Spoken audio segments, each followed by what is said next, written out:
ክርስቲያን ነህ? አዎ ክርስቲያን ነኝ። በጣም ጥሩ። ዳዊት የኦሪዮን ሚስት ደፍሯታል አይደለ? አልደፈራትም። መሐመድ ነው ሰው ደፋሪ እንጂ ኦሪት ዳዊት አይደለም። መሐመድ ነው የ6 ዓመት ልጅ ደፋሪ። ቆይ በስነ ስርዓት ነው፣ ችግር የለውም። ከሁሴን ፊት ነው ያለው። የ6 ዓመት ልጅ አላገባም መሐመድ። ቆይ ተረጋጋ፣ ተረጋጋ፣ ቀስ በለ። ነቢዩ ሙሐመድ ሰለላሁ ዐለይሂ ወሰለም ኮሜንት ላይ አንድ ሰው እንዳትሳደቡ ደፈራት የሚል የተነገሩትን ነው። እነሱ እኔ እነዚህን አለቅሳቸውም። ቀጣፊ ዲያቆኖች ናቸው ያሏቸው። አንድ የምታውቁት ውሸታቸውን እኛ ፊት መጥተው እንዴት አድርግ። ቆይ አንድ ጊዜ ደፈራት የሚል ቃል ታሳየኛለህ መጽሐፍ ቅዱስ ላይ ሆነ ሳትሳየኝ ህገ ወጥ በሆነ መንገድ አለ ቃል ታሳየኝ አንተ ውሸት ነው። ስለዚህ አዳምጥ። እናታችን አይሻ ነብዩ ሰለላሁ ዐለይሂ ወሰለም ደፈራት። አስፋል እስኪ አዳምጥ መጀመሪያ፣ አትናደድ። እኔ አሳይሃለሁ የምናገረው። እናታችን አይሻና ነብዩ ሰለላሁ ዐለይሂ ወሰለም ህጋዊ የሆነ ትዳር አድርገው እንደሆነ ማስረጃ ልስጥህና ከዚያ የእስልምናን ካስረዳሁ በኋላ ከዚያ በኋላ መጽሐፍ ቅዱስ ላይ ደግሞ የተናገርኩትን አሳይሃለሁ። እሺ ረጋቢ ቃለት ራሷ እናታችን አይሻ የተናገረችውን ነው የምሰጥህ። ቃለት ኡሙ ልሙእሚኒን ዓኢሻ ረዲየላሁ ዐንሃ ቃለ ሊየ ነቢይ ሰለላሁ ዐለይሂ ወሰለም አተርዳይን አን ተረዳችሁ። መጽሐፍ ቅዱስ ላይ ያለው ግን ክርስቲያን ካለ ነው እዚህ ማውራ፣ ከሌላችሁ ባራራችሁ ይሻላል። በጣም የሚነብር ቃል ነው። ነቢያቶችን አምላክን ዝሙት ያሰራል መጽሐፍ ቅዱስ ላይ። እሱን በማስረጃ ነው ማስረጃቸው። ክርስቲያን አለ እዚህ ጋር ክርስቲያን አለ አለ ክርስቲያን አለ ወይ? የለም አይደል?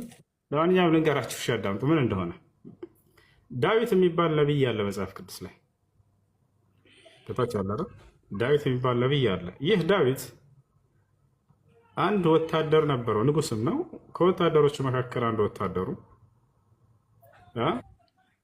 አለሁ እያለ ነው። ጥበቡን አስገብታ አንድ ጊዜ ጥበቡን አገባ ተልጎላል፣ ተቀበል። እሺ ዳዊት ምን አደረገ? የወታደሩ ሚስት ሸዋር ስትወስድ አያት ይላል። እግዚአብሔር ነው የሚነግረን መጽሐፍ ቅዱስ ላይ። ሸዋር ስትወስድ አያትና በሰገነቱ ላይ እየተዘዋወረ ምናምን እዛ ቤተ መንግስት አያት፣ ራቆቷን ሸዋር ስትወስድ። ከዚያ በኋላ ዳዊት ጠየቀ፣ ማናትች ሴት ብሎ ጠየቃቸው ሰዎች። እቺማ የኦሪዮ ሚስት ነች አሉት። አምጧት አምጧት በለካ አለ። አረ ባላላት አልሰማችም፣ አምጧት። ከዚያ ይዘው አመጡለት። ከዚያ መጡለትና ቤት አስገባት፣ ተገናኛት። ዝሙት ማለት ይሄ ነው። የሰው ሚስት አመጣና ተገናኛት። ማን? ዳዊት። ገብቶቻል አይደል? ተገናኛትና ከዚያ በኋላ ታሪኩ ረዘም ይላል። ያ ኦሪዮ መጣና ሚስቴን እንፈልጋለሁ ብሎ ሲመጣ አስካሪ መጠጥ አጠጣውና ሰከረው። ማን?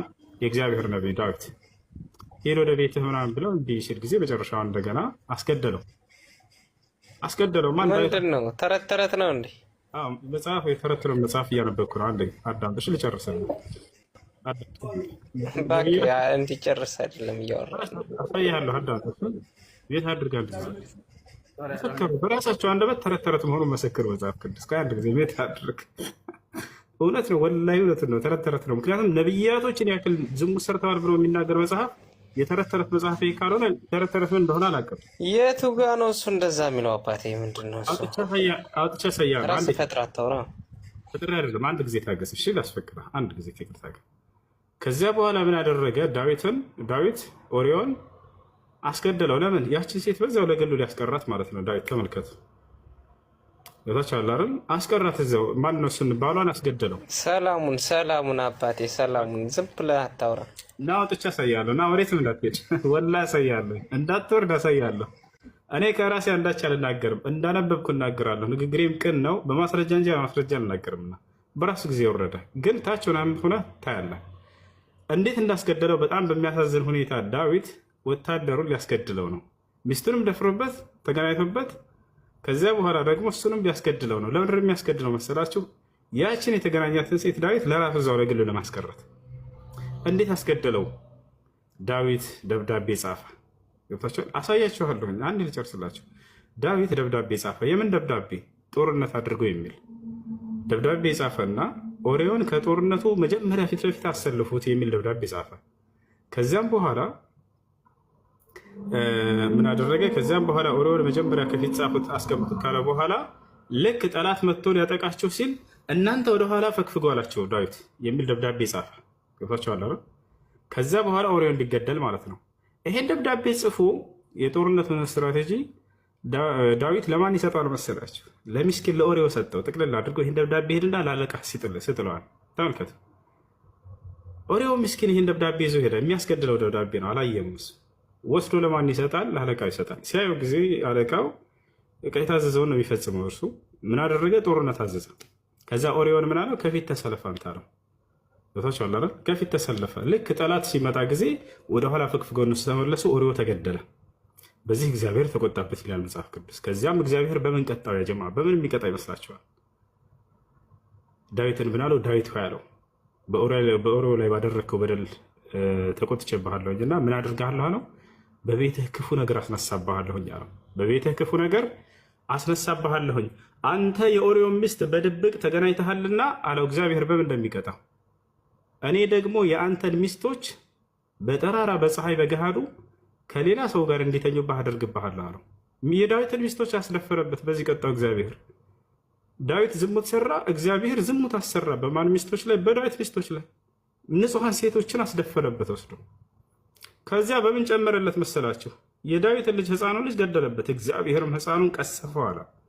ሕፃኑ ልጅ ገደለበት።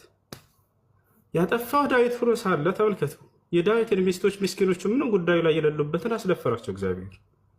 ከዚያ ሕፃኑ ልጅም ገደለበት።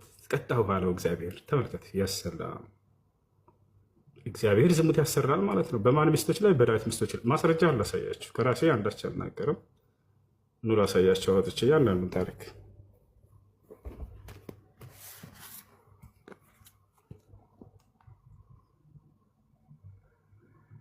አሁን ላሳያችሁ።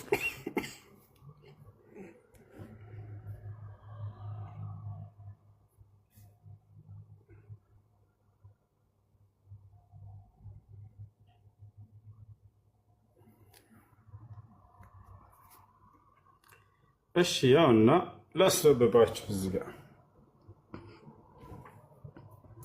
ከመጀመሪያው ታሪኩን ተከታተሉ። እንዲህም ሆነ ይላል፣ በዓመቱ መለወጫ ነገስታት ወደ ሰልፍ በሚወጡበት ጊዜ ዳዊት ኢዮአብን ከእርሱም ጋር ባሪያዎቹን እስራኤልንም ሁሉ ሰደደ።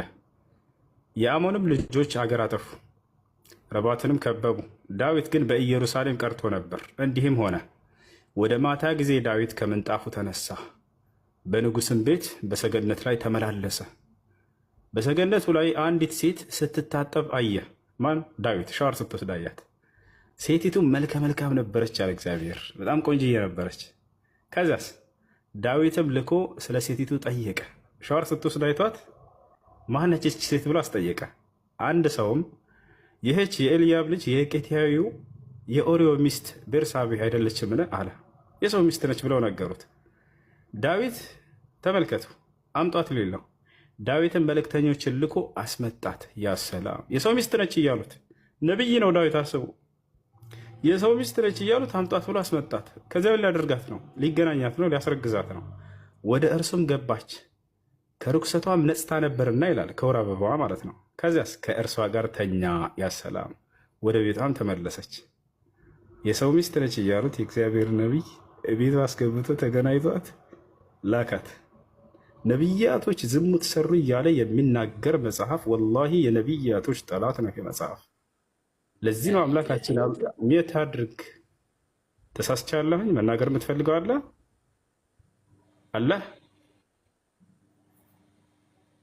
አንዴ ተከታተሉ። ወደ ቤቷም ተመለሰች፣ ሴቲቱም አረገዘች አለ። የሰው ሚስት አስረገዘ። ወደ ዳዊትም አርግዣለሁ ብላ ላከችበት። አርግዣለሁኝ አለችው። ከዛ ምን ሊያደርግ ነው ዳዊት? የግዴታ ይችን ሴት ሊያስቀራት ነው። ከዚያ በኋላ ባሏን ሊያስገድልባት ነው። አሁን ተመልከቱ። ዳዊትም ወደ ኢዮአብ ጌታዩ ኦሪዮን ስደድልኝ ብሎ ላከ። አንድ ቤት አድርግ ልጆች፣ ቤት አድርጓቸው። አንድ ቤት አድርጓቸው። እሺ ዳዊት ባሏን አስጠራ። አሁን ዳዊትም ወደ ኢዮአብ ቄትያዊውን ኦሪዮን ስደድልኝ ብሎ ላከ። ኦሪዮ ማን ነው? የሴትዮዋ ባል ነበር። ኢዮአብም ኦሪዮን ወደ ዳዊት ሰደደው፣ ሂድ አለው። ኦሪዮም ወደ እርሱ በመጣ ጊዜ ዳዊት የኢዮአብን የሕዝቡን ደህንነት ሰልፉንም እንዴት እንደሆነ ጠየቀው። ባሏን ጠየቀው፣ አስረግዞበታል፣ ሚስቱን ማለት ነው። ዳዊትም ኦርዮን ወደ ቤትህ ሂድ፣ ቀጥል ከዚህ እያለ ነው። ሂድ ወደ ቤትህ አለው ዳዊት። እግርህንም ታጠብ አለው። ኦርዮም ከንጉሱ ቤት ሲወጣ ማለፊያ የንጉስ መብል ተከትሎት ሄደ ይላል። ኦርዮ ግን ከጌታው ባሪያዎች ሁሉ ጋር በንጉስ ቤት ደጅ ተኛ፣ አልሄደም። ዳዊት ማን ነው? ኦርዮ እዚያው የንጉሱ በር ላይ ቁጭ አለ ከባሪያዎቹ ጋር። ወደ ቤቱም አልወረደም፣ አልሄደም ወደ ቤቱ። ሚስቱን በቸለም አልሄደም። ኦርዮ ወደ ቤቱ አልሄደም ብለው ለዳዊት ነገሩት። ይሄ ሰው አልሄደም አሉት። ዳዊትም ኦርዮን አንተ ከመንገድህ የመጣህ አይደለህምን? ስለምን ወደ ቤትህ አልወረድክም አለው። ለምን አትሄድም ወደ ቤትህ አለ። ኦርዮም ዳዊትን ታቦቱና እስራኤል ይሁዳን በጎጆ ተቀምጠዋል፣ ጌታዬ ኢዮአብና የጌታዬን ባሪያዎች በሰፊ ሜዳ ሰፍረዋል። እኔ ልበላና ልጠጣ ወይስ ከሚስቴ ጋር ልተኛ ወደ ቤት እሄዳለሁ አለ። ምስኪን ሚስቴ የለችም እዛ። በሕይወትህና በሕያው ነፍስህ እምላለሁኝ አለው። በሕይወትህና በሕያው ነፍስህ እምላለሁ ይህን ነገር አላደርገውም አለው። በሰውዬ ማለት ነው። ተመልከት። ዳዊትም ኦርዮን ዛሬ ደግሞ በዚህ ተቀመጥ፣ ዛሬ እዚህ ተቀመጥ፣ ችግር የለው እያለ ነው። ነገም አሰናብትሃለሁ አለው። በቃ ዛሬ ተቀመጥና ነገ ልክሃለሁ። ኦርዮም በዚያ ቀንና በነጋው በኢየሩሳሌም ተቀመጠ። በዳዊት ግዛት ስር የሚተዳደር አንድ አስተዳዳሪ ነው። ኦርዮ ደግሞ አንድ ወታደር ነው። ገብታችኋል አይደለ? አለቃው ነው። ጌታዬ ይለዋል ኦርዮ ኢዮአብን። ዳዊት ደግሞ ከኢዮአብ በላይ ነው። ገብታችኋል? በነጋም ጊዜ ዳዊት ለኢዮአብ ደብዳቤ ጻፈ፣ በኦርዮ እጅ ላከው። ተመልከቱ። ደብዳቤው ምን መሰላችሁ? ቅድም እንደነገርኳችሁ ኦርዮን ሊያስገድለው ነው ዳዊት። በደብዳቤውም ኦርዮን ጽኑ ሰልፍ ባለበት በፊተኛው ስፍራ አቆሙት፣ ተመትቶም ይሞት ዘንድ ከኋላው ሽሹ ብሎ ጻፈ። ተመልከቱ። ዳዊት ደብዳቤ ጻፈ። ለማን? ለኢዮአብ። ደብዳቤውን ለማን ሰጠው? ለኦርዮ ሰጠው። ደብዳቤው ላይ ምን ይላል? ጦርነት አዘጋጁ፣ በጦርነቱ ላይ ከፊት ለፊት ማንን አስቀምጡት አለ? ኦርዮን አስቀምጡት፣ ተመቶ እንዲሞት አለ። ሊያስገድለው ነው። ነቢይ ነው። ተመልከቱ። ሚስቱን ለመቀማትና እዚያው ለማስቀረት ብሎ ይህን እያስገድለው ነው። ሊያስገድለው ደብዳቤ ላከበት። ሚስኪን ኦርዮ ይህን ደብዳቤ ጠቅልለው ይዞ ሄደ። ራሱን የሚያስገድል ደብዳቤ አስቡት። ኢዮአብም ከተማይቱን በከበበ ጊዜ ጀግኖች እንዳሉበት በሚያውቅበት ስፍራ ኦርዮን አቆመው። ተመልከቱ። ኦርዮን ለማስገደል ነው። ጀግኖች ባሉበት ስፍራ ሂድና ቁም አለው። እሱን አስቆመው። የከተማይቱም ሰዎች ወጥተው ከኢዮአብ ጋር ተዋጉ። ከዳዊትም ባሪያዎች ከህዝቡ እያንዳንዱ ወደቁ። ቄትያዊው ኦርዮም ሞተ ይላል። ደግሞ ሞተ፣ ተገደለ። ተመልከቱ። ኢዮአብም ልኮ በሰልፍ የሆነውን ሁሉ ለዳዊት ነገረው። ለመልእክተኞችም እንዲህ ብሎ አዝዘው፣ የሰልፉን ነገር ሁሉ ለንጉሱ ነግረህ በፈጸምክ ጊዜ ስትዋጉ ወደ ከተማይቱ ለምን ቀረባችሁ? ከቅጥሩ በላይ ፍላጻ እንዲወረወር አታውቁምን? እያለ ተናገረ። አሁን በዚህ ምክንያት እግዚአብሔር ምን እንደሚያደርግ ተመልከቱ። ቀጣይ ላይ ላንብብላችሁ። ቀጣይ ላይ እንመልከት ምን እንደሆነ። እሺ እግዚአብሔርም እንዲህ ይላል አለ፣ እነሆ ተመልከቱ። ቆይ ዳዊትን ሊቀጣው ነው። ዳዊት ከመጀመሪያ ጀምሮ ላንብብላችሁ። ናታንም ዳዊትን አለው፣ ያ ሰው አንተ ነህ። የእስራኤል አምላክ እግዚአብሔር እንዲህ ይላል፣ በእስራኤል ላይ ንጉሥ ልትሆን ቀባሁህ፣ ከሳኦልም እጅ አዳንኩህ እያለ ይናገራል። እሺ የጌታህንም ቤት ሰጠሁህ፣ የጌታህንም ሚስቶች በብብትህ ጣልኩልህ። እግዚአብሔር ለዳዊት ሚስቶችን ጣልኩልህ እያለው ነው። ሚስቶችን ሰጥቶታል። ከአንድ በላይ እግዚአብሔር ይሰጣቸው ነበር። የእስራኤልና የይሁዳን ቤት ሰጠሁህ፣ ይህም አንሶ ቢሆን ኖሮ ከዚህ የበለጠ ጨምርልህ ነበር አለው። እንግዲህ ሚስቶችን ሰጥቻለሁ፣ ከዚህ በበለጠ ጨምርልህ ነበር። አሁንስ በፊቱ ክፉ ትሰራ ዘንድ የእግዚአብሔርን ነገር ለምን አቃለልክ? ቄትያዊውን ኦርዮን በሰይፍ መትሃል፣ ሚስቱንም ለአንተ ሚስት ትሆን ዘንድ ወስደሃል እያለው ነው እግዚአብሔር። እርሱንም በአሞን ልጆች ሰይፍ ገድልሃል። ስለዚህ አቃለህኛልና የቄትያዊ የኦርዮ ሚስት ለአንተ ሚስት ትሆን ዘንድ ወስደሃልና ለዘላለም ከቤትህ ሰይፍ አይርቅም አለው። አሁን እግዚአብሔር ተመልከቱ፣ እዚህ ጋ ነው የእግዚአብሔር ቅጣት። እግዚአብሔር እንዲህ ይላል፣ እነሆ በቤትህ ክፉ ነገር አስነሳብሃለሁኝ አለው። በቤትህ ክፉ ነገር አስነሳብሃለሁ። ከዚያ ምን ያደርገዋል? ሚስቶችህንም፣ የዳዊትን ሚስቶች ማለት ነው፣ በዓይንህ ፊት እወስዳለሁኝ አለ። ከዚያስ ምን ሊያስደርግበት ነው? ለዘመድህም እሰጣቸዋለሁ በዚችም ፀሐይ አይን ፊት ከሚስቶችህ ጋር ይተኛል አለ። አላሁ አክበር። የዳዊትን ሚስቶች ወስዶ ለዘመዱ ሊያስደፍርበት ነው። ይወታቸው አለ። ማን? እግዚአብሔር። ሚስቶችህን ከአንተ ወስጄ ለዘመድህ እሰጥብሃለሁ ከእነርሱም ጋር ይተኛታል አለው። ለምን? አንተ ይህን በስውር አድርገኸዋል አለ። እኔ ግን ይህን በእስራኤል ሁሉ ፊትና በፀሐይ ፊት አድርገዋለሁ፣ በአደባባይ አስደፍርብሃለሁ እያለ እየዛተበት ነው። ይሄን አስደረገበት እግዚአብሔር። እንዴት ነው አምላክ ያጠፉ ሰዎችን በዝሙት የሚቀጣባቸው? ይሄ በፍጹም ወላሂ ላዚም ይህ አምላክ በፍጹም አያደርገውም። አንተ የሰው ሚስት ደፍረሃልና ከዚያ በምን ቀጣው? ያንተን ሚስት ደግሞ ያስደፍርብሃለሁ። ያስቡት። ፍርድ ቤት ለምሳሌ አንድ ሰው ሚስቱ ተደፈረችበትና ሊከስ ሄደ። የፍርድ ቤቱ ዳኛ ይህን ሰማና ሚስት የተደፍራብኝ ምናምን አለው የተደፈረበት ሰው። ከዚያ ምን አደረገ? ደፋሪውን ጠራው። ከዚያ ምን አደረገ? ደፋሪውን ጠራውና ሚስቶቹን አስጠራ። ያንተን ሚስት ያንተ የሱ ሚስት ደፍረሃልና እኔ ደግሞ ያንተን ሚስት አስደፍርብሃለሁ ብሎ የሆነ ሰው አዘዘና ድፈርበት አለው። ይሄ ቅጣት እንዴት ነው? ኃጢአትን በኃጢአት መቅጣት። ኃጢአት ሰራ አይደለ ዳዊት? ከዚያ ምን አደረገ? የዳዊት የሰው ሚስት ደፈረ። እግዚአብሔር ደግሞ የዳዊትን ሚስቶች አስደፈረበት ለሌላ ሰው።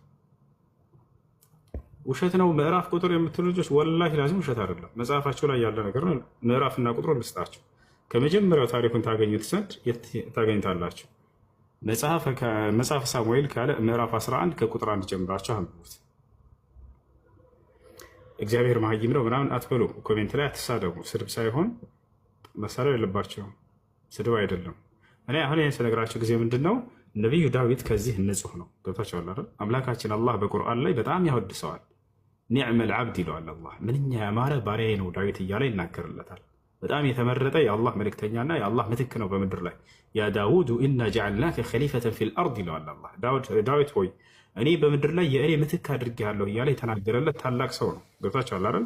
ነገር ግን ይህን አይሁዲዎች ናቸው የጻፉላችሁ። አይሁዲዎች ራሳቸውን ንጹህ አድርገው ነቢያትን አቆሽሸው ነው የተናገሩት። ዳዊትን ካቆሸሹት መካከል ነው። እንኳን ይህን አይደለም ክርስቶስን የተረገመ ነው ብለዋል። ክርስቶስን ትል ነው ብለው ጽፈዋል። ክርስቶስን በግ ነው ብለው ጽፈዋል። ክርስቶስ ሰዎችን እናንተ ደናቁርት ደንቆሮ እያለ ይሳደባል ብለው ጽፈዋል። ልክ እንዲሁ ነቢያቶችን ዳዊት ማን ነው አሮን ለህዝበ እስራኤል ጣዖትን ሰርቶ አስመልኳል ብለው ጽፈዋል። አላህ በቁርአን ላይ በፍጹም ሃሮን ያንን አልሰራም ሳሚር የሚባል ሰው ነው የሰራው ብሎ ነቢያቶችን ክብራቸውን ጠብቀውላቸዋል። ሰለሞን አምላኩን እንደካደ እግዚአብሔርን ክዷል ብለው ጽፈዋል። የሚገርማቸው ነገር ግን አላህ በቁርአን ላይ መጣና ምን አለን? ወማ ከፈረ ሱለይማን አለ። ሰለሞን በፍጹም አልካደም፣ ውሸታቸውን ነው አለ። ስለዚህ በነቢያቶች ላይ የተዋሸ ውሸት ነው እንጂ ዳዊት ወይንም ዳውድ ወላሂ ለአዚም ይህንን አልሰራም። አምላክም የዳዊትን ሚስቶች አላስደፈረም በፍጹም። ይህ አይሁዲዎች የጻፉት በነቢያት ላይ የቀጠፉባቸው ቅጥፈት ነው።